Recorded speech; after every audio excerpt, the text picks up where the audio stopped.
Hello friends, welcome to Kavithasamayalarai. இன்னைக்கு நம்ம பார்க்க போற ஸ்பெஷல் ரெசிபி நல்ல ஒரு சுவையான பெப்பர் சிக்கன். சிம்பிள் அண்ட் ஈஸியா செய்யக்கூடிய பெப்பர் சிக்கன். பேச்சுலர்ஸ்க்கும் புதுசாக சமைக்க பழகிறவங்களுக்கும் ரொம்ப கம்ஃபர்டபுளாக ரொம்ப ஈஸியாக இருக்குங்க. அதாவது சமைக்கவே தெரியாதவங்களும் இந்த பெப்பர் சிக்கன் ரெசிபியை ட்ரை பண்ணலாம்.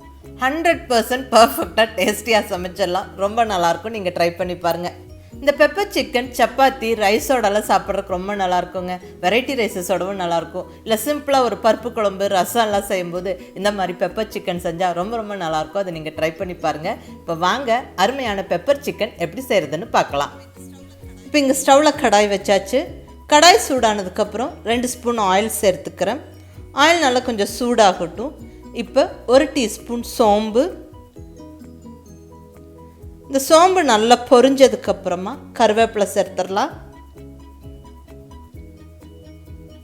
கூடவே பொடியாக நறுக்குன்னு 1 பச்சை மிளகாய். அடுத்தது சன்னமாக நீளமாக கட் பண்ணின 2 பெரிய வெங்காயம். வெங்காயம் நல்லா கலர் மாறுற வரைக்கும் நல்லா வதக்கி விடணும்.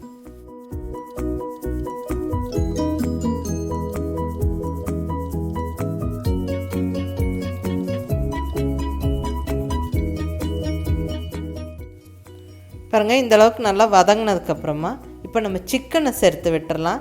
இங்கே நான் போன்லெஸ் சிக்கன் 500 கிராம் எடுத்துருக்கிறேன். போனோடு இருக்கிற சிக்கனும் சேர்த்துக்கலாம்.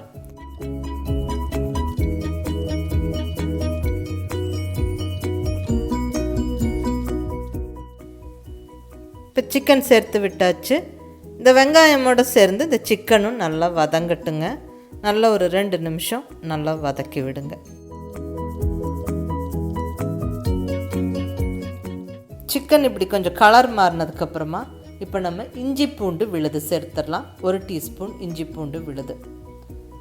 அந்த ஜிஞ்சர் கார்லிக்கோட பச்சை வாசனை போகிற வரைக்கும் நல்லா வதக்கி விட்டுறலாம்.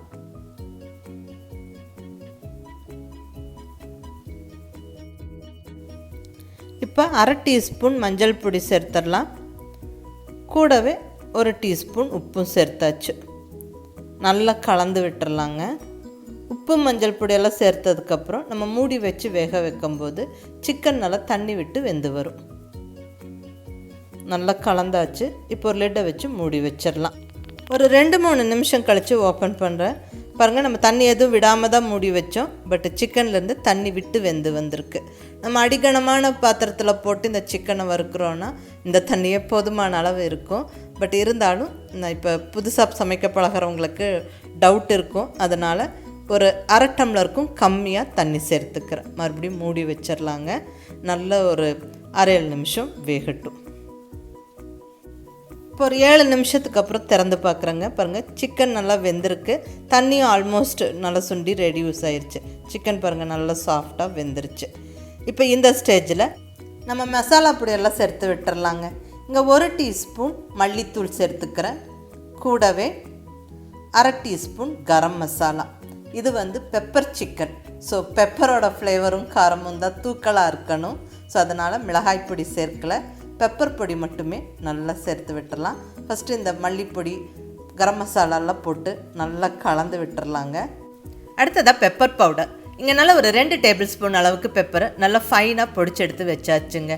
ஸோ ஃப்ரெஷ்ஷான பெப்பர் பவுடர் ரெடி. இது நம்ம சிக்கனில் சேர்த்துடலாம்.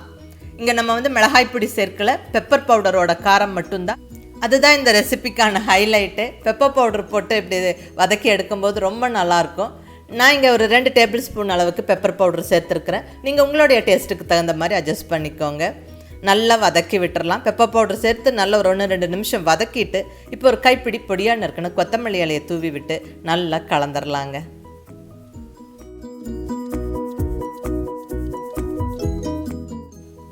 அவ்வளோதாங்க, சிக்கன் நல்லா ரோஸ்ட் ஆகிடுச்சு.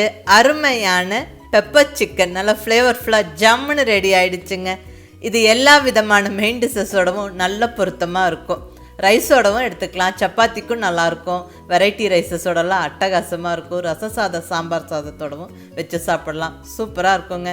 ரொம்ப ஒரு சிம்பிளான ரெசிபி, யார் வேணாலும் சமைக்கலாம், பர்ஃபெக்டாக வரும். மிஸ் பண்ணாமல் ட்ரை பண்ணி பார்த்துட்டு உங்கள் ஃபீட்பேக் சொல்லுங்கள். பிடிச்சிருந்தால் லைக் பண்ணி ஷேர் பண்ணி கமெண்ட் பண்ணுங்கள். கவிதா சமையலறை சப்ஸ்கிரைப் பண்ணி என்னுடைய மற்ற ரெசிபிஸும் வீடியோஸும் பாருங்கள்.